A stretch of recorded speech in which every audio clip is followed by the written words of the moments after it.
Hi guys, and welcome to my very first big YouTube video on this new channel called Georgia Does. This is a series that I do on TikTok called Hillbilly Know-How, and I'm transferring it here to YouTube because a lot of you are asking for more long form videos.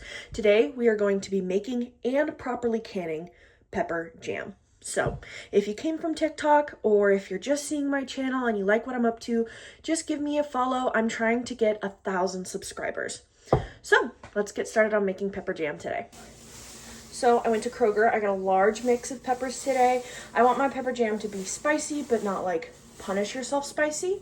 A little bit sweet and very colorful. I really like the red and orange as opposed to the green. So let me show you what I got. I got 4 bell peppers. I got 2 orange, 1 red, and 1 yellow. 8 jalapenos, 4 serrano peppers, and 2 habanero peppers. We're going to get all this cut up right now. Okay, so for our bell peppers, we just need to chop them up and put them in a bowl. We're going to include everything. For our jalapenos and our habaneros, we're going to de-seed and de-rib them. And then for our serrano peppers, we're just going to de-seed them. Then we're going to chop everything up and put it in a bowl.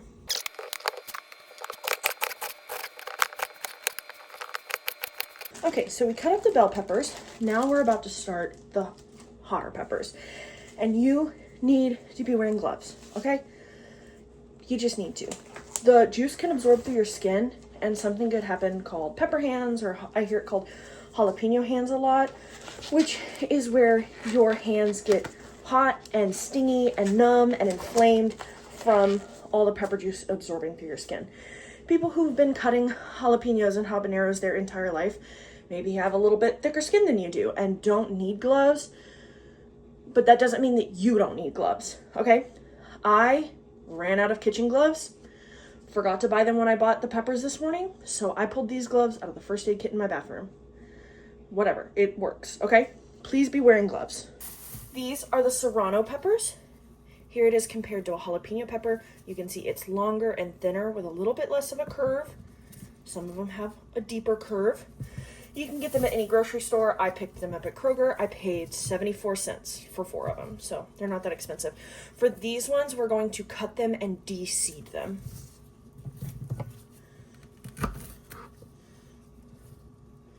So I'm going to cut down. I'm going to be honest with you. I've never de-seeded a pepper, so we're learning together. But I'm going to cut it long ways. Okay, and then I'm going to just cut out this middle part. And then just scoop it out. Oh, look, that worked perfectly.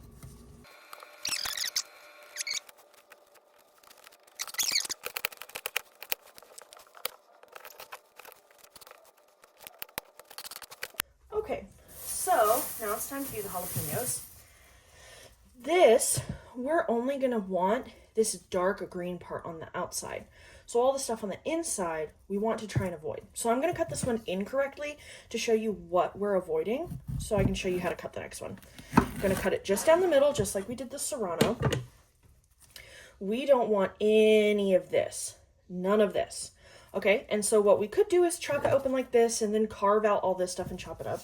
Or we could do it the easy way and cut just the edges. So let's see.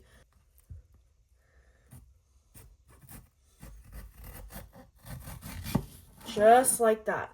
See how I got all of this dark green part, but I missed all of this. Okay, so we're going to do that all the way around.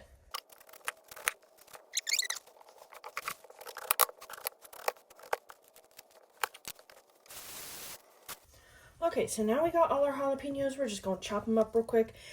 I really don't care if a few little seeds in there. A seed ain't going to kill nobody.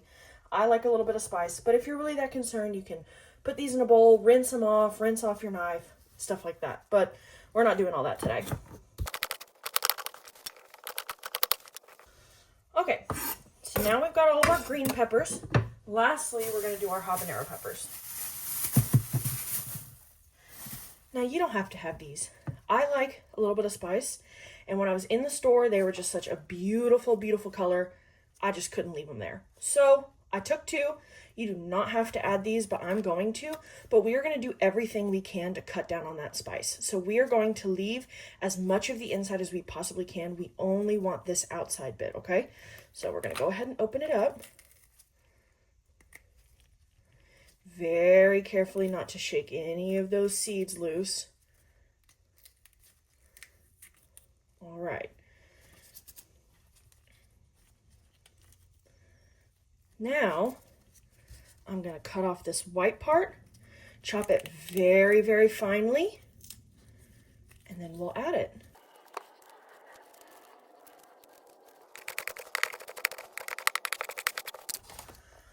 Okay, we're going to immediately wash our hands and put on a new pair of gloves. Now we're going to mix up all of our peppers.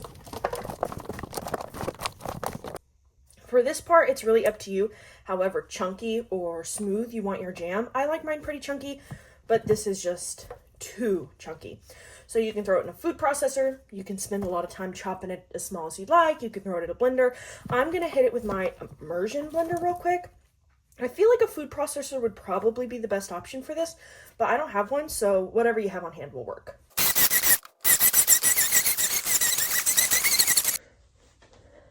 Okay, so all of our peppers are chopped up.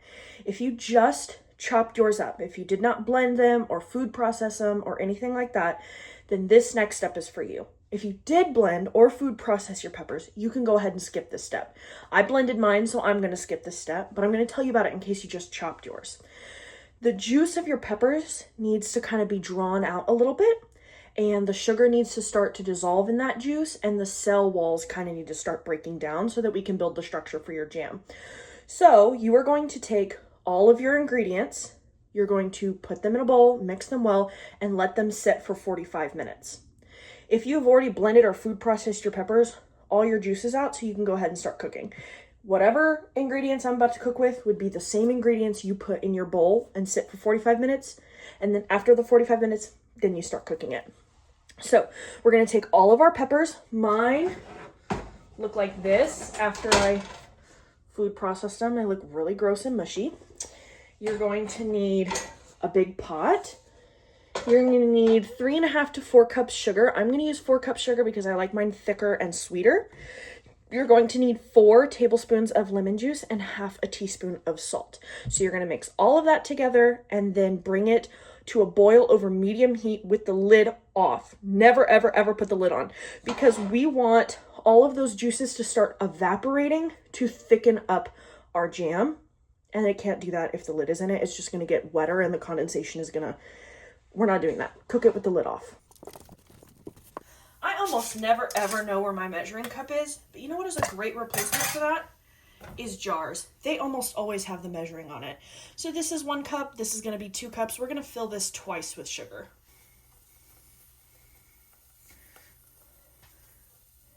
I know this seems like a lot of sugar, and you might be thinking that you're going to want less sugar if you don't want it as sweet. But the sugar is not just for the sweetness. The sugar is what turns it into that jam consistency. So you are going to need this much sugar. I promise it's not going to be as sweet as it seems. Lemon juice is going to add that last little bit of flavor we're looking for. But also, lemon juice is high in acid, which makes it great for canning foods. And it's high in natural pectin, which is great for jams or jellies where you're not using pectin to cook it.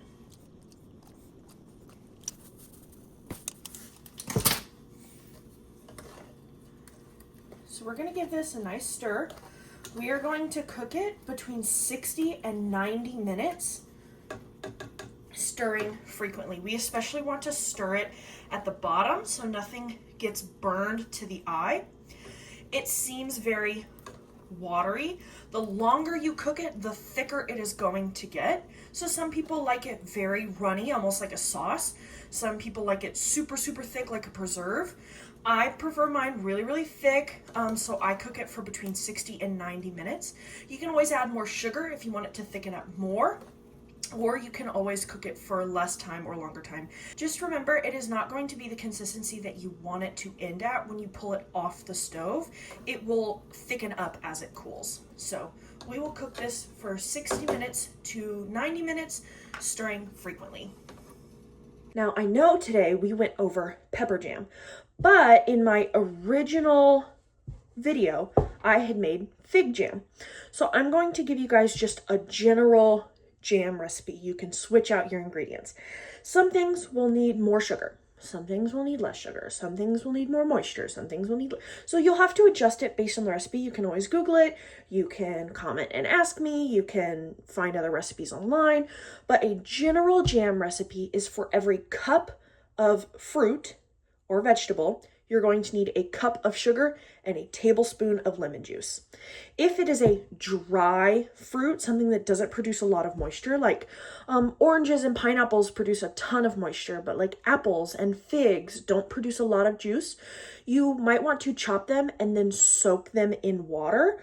I soaked my dried figs in water overnight. You can just soak them for a few hours and then put the soaked fruit in your pot to cook and a cup of the water that you soaked it in. Today we're going to be using this 12 pack of 4-ounce jars that was so graciously gifted to me by Ball Canning. If you guys didn't see that, you can check out my unboxing haul on TikTok, but let's go ahead and get started with these. First of all, we're going to open the box and get all the jars out. If you water bath can at home, or if you saw my water bath canning video, then you'll likely know how to do these steps, but I'm going to walk you through it just in case. You absolutely have to have 3-part jars, okay? You have to have this flat piece. You cannot have a jar lid that just looks like this and it's one solid piece. That's not going to work for canning. You have to have this middle piece. And this is the piece that we are about to sterilize. Boiling it makes this part a little bit softer, but also sterilizes anything on it. When we go to jar this jam, there can be absolutely no texture here or here. That way it can create a solid seal and preserve your food perfectly. So we're going to go ahead and take all the lids off these jars and we're going to put these in a pot to start boiling them. So typically I boil my jars like the day before just because I'm not trying to do too much on the day of. But these are brand new jars out of the package, which means they have not been sanitized. So you can go ahead and run them through the dishwasher on your hottest setting, or you can boil them in the pot we're about to can in. I'm gonna boil these off screen. You just need to boil them for a few minutes and just make sure everything is sanitized, and then make sure you pull them out with tongs or with a can grabber so that you do not hurt yourself, and store them on a towel and let them drip dry. All right, so we're getting set up to boil our lids. As you can see, there's already a little bit of action happening over here in the jam. We're just going to keep an eye on that. And you don't want your lids to get like this because you don't want them to get stuck together, and you want to make sure these get sanitized. So make sure you just spread them out in your water, and then I just put it on high and we're just going to boil it for a few minutes, okay? While that is working on boiling, I'm going to talk to you about pectin versus no pectin. If this is the first kind of jam, anything that you're looking at, you might have never heard of pectin. If you looked at a few jam recipes, or if you've been cooking your jam your whole life, you might know about pectin. Pectin is an ingredient. It comes in a little powdered form, or you can get it in a liquid form that helps thicken up your jam in the same way gelatin might. A lot of people use it in jellies. Fewer people use it in jams, and even fewer people use it in preserves. I prefer not to use pectin. I try and keep my jams as few ingredients as possible, and I really like to just cook with the things that I have on hand, and pectin is kind of something you have to go to the store and get or keep on hand, and I've just never used it. If you use more sugar, or if you cook it for longer, or if you use lemon juice, all of those things could replace pectin. Pectin just helps thicken it up. Whatever you're cooking, it will thicken up that much if you just cook it longer. So the phrase that kind of gets thrown around a lot is patience versus pectin. So feel free to use pectin. I personally don't. That's kind of the only difference. So it's been about, I'd say 7 to 10 minutes, and you can kind of see this froth kind of building up at the top. It's definitely boiling. We've got a lot of steam. So we're going to go ahead and mix it. I've been mixing it. You want to mix it very frequently. But you can kind of see it's still very watery, but it feels a little thicker. So we're just going to keep going like this for the next hour to hour and a half and see how thick we can get it. Our lids over here are getting ready to boil. Okay, as we can see, our lids are really boiling now. We're going to let it sit like this for 3, maybe 4 minutes, and then we're going to go ahead and pull them out. Okay, so our lids are boiling. They're ready to come out. I've got my jar set up. right next to the jam. That way when I'm ready to transfer it, it's a little less messy. We got our rings here, and we're gonna put our sanitized lids right here. So I've got a pair of tongs, and I'm gonna go ahead and pull them out of the water.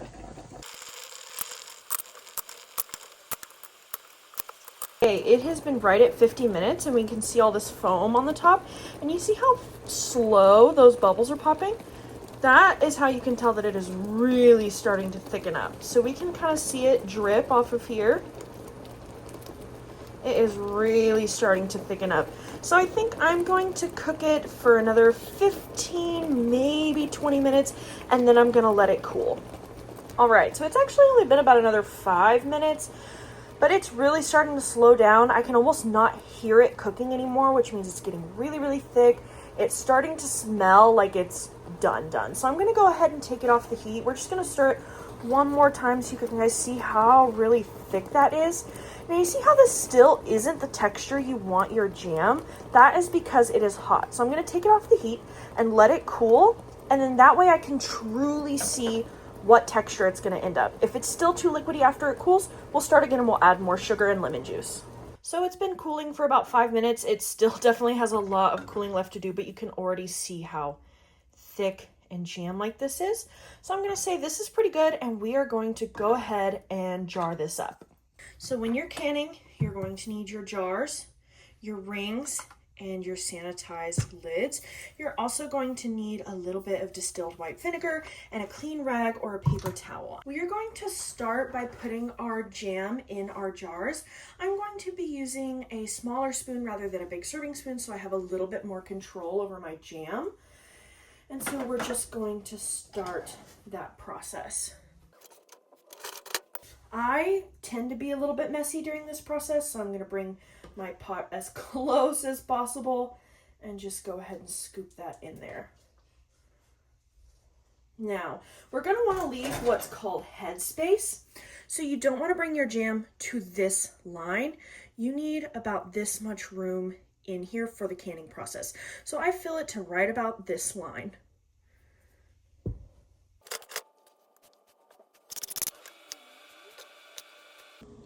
Okay, so this is what our jars look like. Be careful because this glass does heat up. Like, it's still pretty hot, me touching it from letting my jam cool. Don't burn yourself, but here's where the vinegar comes in. If you remember me saying earlier, when you go to can this, you can have absolutely no texture on this ring right here or this ring right here. And we've got little drops of jam on there. That is going to prevent it from having a full seal, but also it's really gross. And no one wants to open a jam jar and have a gross sticky mess everywhere. So we are going to take a paper towel or a clean rag, and we're going to put a little bit of vinegar on your finger. We are going to take our vinegar and we're going to wipe it along this outside rim. This is going to get rid of any stickiness that is going to be under our ring. And right here along this top edge, this is going to prevent anything from breaking our seal. But then you also need to get it right here along this inside rim. This is going to prevent anything in your jar from getting foggy and just keeping things nice and clean and clear. So we're going to do that for all of our jars really quick. It looks like this recipe filled 8 of these 4-ounce jars. I was planning to fill 12, but sometimes your jam settles. Sometimes you make more than you intend to or less than you intend to, but this recipe I can confidently say fills 8 4-ounce jars. Okay. Now your jam is all done. You can go ahead and pop this in your fridge. You can eat it now, share it with your friends, whatever you want to do with it. The next thing we are going to do is water bath cans so that these are shelf stable. If you already know how to water bath can, or if you're not planning on canning these, then I hope you enjoy your jam. That's going to be all for today. But if you do want to learn how to can these, go ahead and stick around. So our jam is all done. We've cleaned up our space a little bit, and now we're going to can.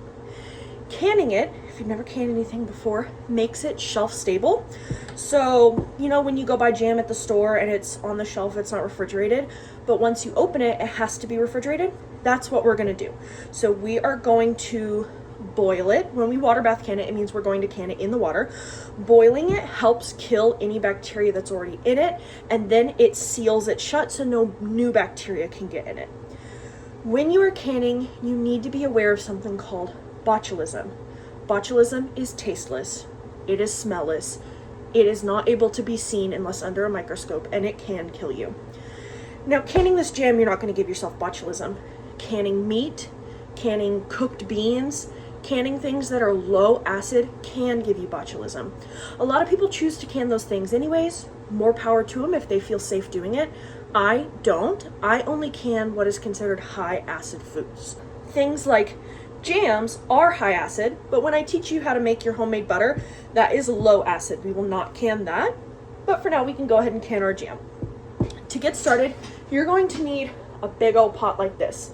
It's just this big compared to your head. You can get it at Walmart. I got mine off Facebook Marketplace. I don't know exactly how big it is. I just looked up big pot and I picked one. Now, a lot of people, when they're canning, they have a rack that goes inside their pot that they can pull up, arrange all their jars in, and lower it. I don't have one of those. You don't necessarily need one. You just need something that is going to keep your jars stable and keep the glass off the bottom of the pot. You do not want this touching the bottom of the pot. See how this is a little bit curved? Water could get trapped under inside here and start boiling and boiling and boiling and explode. Or, because this glass is sitting right in the eye of the stove, it could shatter. So what I do is I take these jar lids and I lay them across the bottom. And then I put my jars on them like this. You don't want to put it like this because water can get trapped under there. So you're going to put it just like this. Now, these are not the rings that I'm going to put on our jam. These are rings that don't have jars, that are just hanging around my house. I call these my boiling lids. They're only used to sit in the bottom of this pot because the water can make them kind of gross, especially when you're boiling it, or especially if you live in the city and you have high mineral water. So these are my boiling lids. We're going to arrange them in the bottom of the pot, and then I'll show you what to do next. So we made sure our rims were clean. We made sure the little line was clean. We sanitized our lids. Now we're going to take our rings and we're going to put them on in a way that you call finger tight. It means you can tighten it with your fingers. You don't want it like this because the jiggling of the boiling water will knock it right off. And then look, the water's going to get in your jam. But you don't want to crank it on there because not only could it explode from the pressure, but also the water can't get in there to really do its job. So you're going to tighten it. See how it's tight, but only with my fingers. I'm not cranking it with my arm. So that is finger tight. We're going to tighten all our jars. Our jam made 8 jars, but 12 jars fit across the bottom of my pot. So that's how many we're going to boil. Because if there's this much space between your jars, they're going to shake and shake and shake and fall all over the place in that hard boiling water. But if they're tight like this, then they're gonna, not fall over. So the jars that don't have anything in them, you don't want to put a lid on them. You're gonna fill them with water so that they sink and just put them in between your jars to make sure they fit tightly. So let's go ahead and get our jars into our pot. All right, so you can see I have these lids arranged along the bottom of the pan, and I'm gonna go ahead and put my jars on them like this. So my jars are packed in nice and tight. There is a little bit of wiggle room, but it would be pretty hard to fit another jar just right in this spot. They're tight enough that they're not going to fall over. So we're going to go ahead and fill this with water. This is a large pot of water, and it already has a lot of glass in it. It's going to get really heavy. I don't recommend taking it to your sink and filling it up. I recommend filling up a bowl and dumping it in several times. So I went ahead and filled mine probably about an inch taller than my jars. And now all that's left to do is boil it. So we've got our jars in room temperature water. We are going to turn it up as high as it goes, and we're going to put the lid on and wait for it to boil. And it needs to be a rolling boil, like boiling as hard as it can. And that's going to take a long time. If you don't have a lid, that's okay. It's just going to take longer. This pot for me boils in about 2.5 hours without a lid. It boils in about 30 to 45 minutes with a lid. So it's possible with or without, just the lid traps the heat and the moisture in there, which allows it to boil faster. So it doesn't matter how long it takes to boil. Don't start a timer. Don't measure how long it takes. That does not matter. Once it is a full rolling boil, that is when you start measuring your time, and you're going to do it for about 10 to 15 minutes. So let's get our boiling started. So it looks like we might be at a rolling boil, but let's go ahead and check. Yeah, look at that. That is what we want. So we can go ahead and set our 10 to 15 minute timer now. It's time. I'm sure you can hear this pot just rattling next to me. Let me show it to you. You can see it slightly rattling up here at the top. You can see the steam going all over my kitchen. This is extremely dangerous. This is the time to lock in, okay? Don't just be grabbing this pot and moving it around. We're just going to turn off the heat. Okay, I turned off my stove. Now we're going to, the steam, we're going to very carefully remove the lid, okay? And we are going to allow it to cool. Now, just because the heat is no longer applied to it and it's starting to cool down, or even after the bubbles stop, does not mean it is no longer boiling hot. Do not go in there with your can grabber or your tongs and start pulling these jars out. You need to just let it sit and let the water cool off a little bit. Nothing bad is going to happen to your jars if you pull them right out at this time, but it's just dangerous and you don't want to be messing with that water. So let it just cool off a little bit, let things simmer down, let the steam kind of go away, and then we will pull them out. You are going to need something like this. This is called a can grabber. Actually, I don't know if that's what it's called. That's what I call it. I got it at Walmart. Or a pair of tongs. I prefer this because it is made for the can lids and it grabs them just perfectly. You'll see when I pull it out of the water. This goes into the water like this.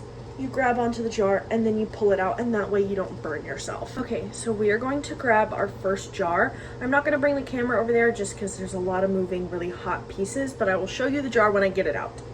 Okay, and it looks just like this. See, that is very, very hot still. Don't touch that. Don't play around with it. Ooh, you heard that little pop? Sorry, it scared me a little bit, but that is a perfect example. That means the jar is sealed. Sometimes they pop right when you pull them out, or sometimes they don't pop for a few hours. But if you hear that pop noise, that means it is properly canned. So we are gonna go ahead, turn this upside down, and store it on our towel just like this. Now we're gonna go ahead and pull the rest out and do that with all of them. We're going to leave them face down like that overnight. I have always let them cool for about half an hour, taken the rings off, and then put them face down to cool. But you guys let me know in my last video that I actually shouldn't do that I should leave it face down just like that overnight. So that is what we're gonna do. Don't touch them, don't play with them, don't check on them to make sure they're sealed. You could break the seal at any point until they're ready. So let them cool completely. You know, if you're doing this in the morning, or like right now it's 3 in the afternoon, these will probably be okay by 7 or 8. I don't need to leave them overnight, but typically just leave them as long as you can. I'm gonna let them cool, and then I will come back when they're ready. Okay, it's been a few hours, and we are ready for the final steps. This has been canned. This is not, and I'm gonna show you the difference. This should have no bump. See how this one has a little bump? It's kind of hard to tell, actually, when you're just looking at it and you don't know what you're looking for. But look, when I press on this, nothing. When I press this, okay, that means this is not canned. Sometimes you just press it once and it pops like that and it won't pop back up. That is still not canned. Like maybe there's just a little bit of pressure in there. That doesn't matter. If it pops at all, it is not canned. You need to take off your ring, take off your lid, re-sanitize, and reboil. Start over, girl. But hopefully everything went well and everything is canned. Now, this is only going to be a problem if you live in the city. My mom lives out in the country. She has never had this problem. The first time I canned, I had this problem, and I called my mom and I was like, what is this? And she was like, girl, I've never seen that in my life. So I had to Google it because I live in Dallas, so I have Dallas water. See how it leaves those marks on it after I touch it? It's because there's this like thick white dust all over it. That is actually the minerals in the water. And once you've boiled all the water down, it leaves the minerals. So we need to wash these off. Usually I take a rag with a little bit of vinegar, wipe them down, and then I rinse them off. That takes care of it. You are going to store them with the ring off. If you keep this on, the seal could break and you would never know. Or moisture under this lid could get trapped in there. Like look, a little bit of the jam leaked out before it's sealed. This could stay in there and it could get congealed. It could grow bacteria. The water in there could grow mold. You don't want this. Or this could pop up a little bit and you would never see it because the ring is on it, and then your container would grow bacteria. You don't want that. You're always going to store it with the rings off. I store it with the rings off, but if I'm going to give it to someone, I give it to them with the ring on. By that point, I've already taken this off, I've cleaned it, I've let it completely dry, and then I've put the ring back on, just because I don't want to give them a jar and them not be able to have a ring. Like, I want them to have a full jar. So you're going to store it with the ring off. If you're going to put the ring on it, just make sure you take care of all of the mess. Make sure it's completely dry, make sure there's no risk of bacteria, and make sure your jars are completely sealed. Your jars, like, these seals are not going anywhere, okay? Like, not going anywhere. So you can wash these off, you can pack them, stack them, leave them in your pantry. They should last between 18 months and 2 years. Just keep them in a cool, dark area. Like, don't put them in your windowsill, put them in your pantry. And yeah, that is your pepper jam. So please let me know if you tried it. Post any pictures in the comments. Let me know what other recipes you think I should try. Yeah, and I hope you enjoy your pepper jam.